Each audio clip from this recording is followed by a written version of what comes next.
অভ্যাস বদলায়, আর সঠিক যত্ন নিলে মানুষটা কখনো বদলায় না।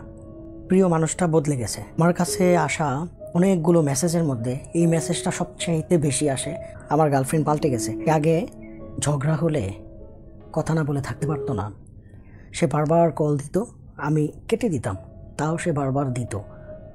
2-3 ঘন্টার কথা না হলে সে পাগল প্রায় হয়ে যেত।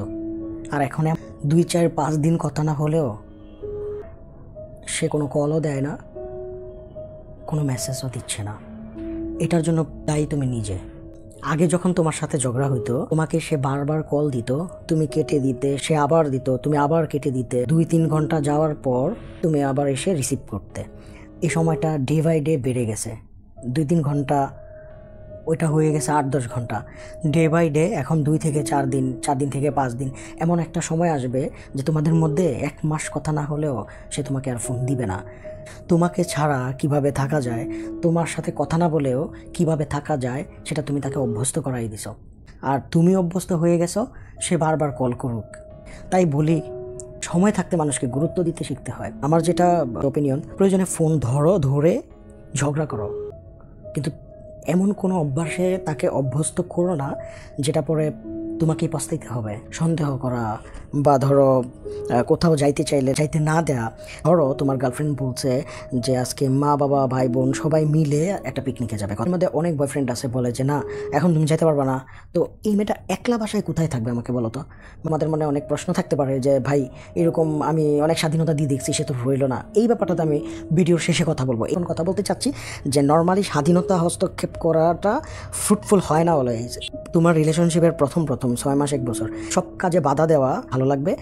একটা টাইমে এসে তার কাছে এটা বোরিং মনে হবে। তারপর হবে কি, এই তখন আস্তে আস্তে ঝগড়ার দিকে যাবে। করবে কি জানো, যখন দেখবে যে তুমি প্রত্যেকটা কাজে তাকে বাধা দাও, তোমার অনুমতি তো নিবেই না, তোমাকে জানাবেও না সে কোথায় গেছে। তখনই আসে টুইস্ট। কি টুইস্ট আসে?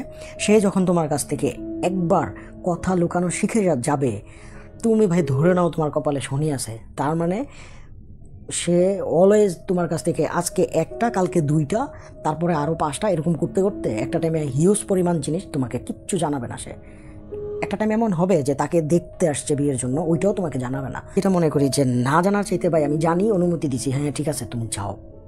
সব জায়গার অনুমতি তোমাকে দিতে হবে এইটাও না, আর সব জায়গায় তোমাকে যাইতে চাইলে বাধা দিতে হবে এইটাও কিন্তু না। তুমি যেমন তোমার ভালো মন্দ বুঝো, সেও ভালো মন্দ বুঝে।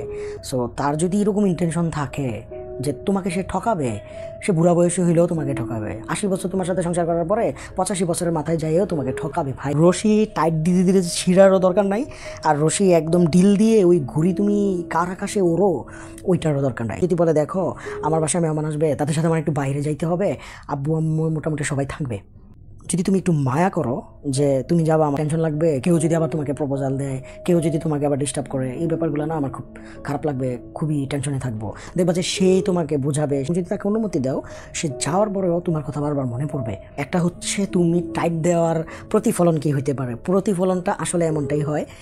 তুমি একটা ফেসবুক আইডির পাসওয়ার্ড জানো, এখন সে যদি আরও 5টা ফেসবুক আইডি খুলে তোমাকে বলবে না, তোমার ওই ক্যাপাসিটি নাই যে তুমি দেখবে যে ও আসলে কোথায় কথা বলতেছে, বা ওর কি আরও কোনো ফেসবুক আইডি আছে কি না। এইটা তুমি কখনোই মনিটরিং করে রাখতে পারবে না। তার পাসওয়ার্ড জানো না, বাট সে ভালো, তোমাকে কখনোই ঠকাবে না, ইটস ফাইন। আর যদি এরকম থাকে সে তোমাকে ঠকাবে ভাই, তুমি পাসওয়ার্ড জানলেও তোমাকে সে ঠকাবে। হ্যাঁ, ট্রমার মধ্যে চলে যায়, অনেক ধরনের অনেক বিপদ ডেকে আনে নিজের লাইফের। এইগুলা অন্তত হবে না যদি তুমি স্মার্টলি তাকে কন্ট্রোল করতে পারো, স্মার্টলি যদি তাকে গাইড করতে পারো। আর আরেকটা যেটা আমি বলছি যে ভিডিওর লাস্টে বলবো এটা নিয়ে, যে ভাইয়া আমি ওকে অনেক স্বাধীনতা দিছি, তুমি ছেড়ে রাখে, ও যা বলতেছে হ্যাঁ তুমি ওদিকে যাবা, আচ্ছা ঠিক আছে যাও, এটা করবা, ওকে করো, এটা করবো, হ্যাঁ করো, সমস্যা নাই তো। এই যে অতিরিক্ত ছেড়ে রাখছো, ছেড়ে রাখার ফলে লাস্টে কী হয়েছে জানো, তোমার প্রতি তার কোনো ভীতি কাজ করে না। লাগামহীন ঘোড়া কখনো কন্ট্রোল করতে পারবা তোমরা? কেউ না, নেভার এভার। লাগামহীন ঘোড়ার যেমন কোনো বাউন্ডারি নেই, তার এন্ডিং লাইন নাই, সে চলতেই থাকবে, কোনো মানে তোমার কন্ট্রোলের বাইরে লাগামহীন ঘোড়া। সেম যদি তুমি একদমই ছেড়ে রাখো তাহলে প্রবলেম। এখন তাহলে করবে কি? এরকম যারা ছেড়ে রাখে তাদের ক্ষেত্রে হয় কি জানো, তার কোনো একটা বন্ধু এসে এন্ট্রি নিয়ে নেয়। অনেক জ্ঞান দিলাম, ভালো থাকো, সুস্থ থাকো, আল্লাহ।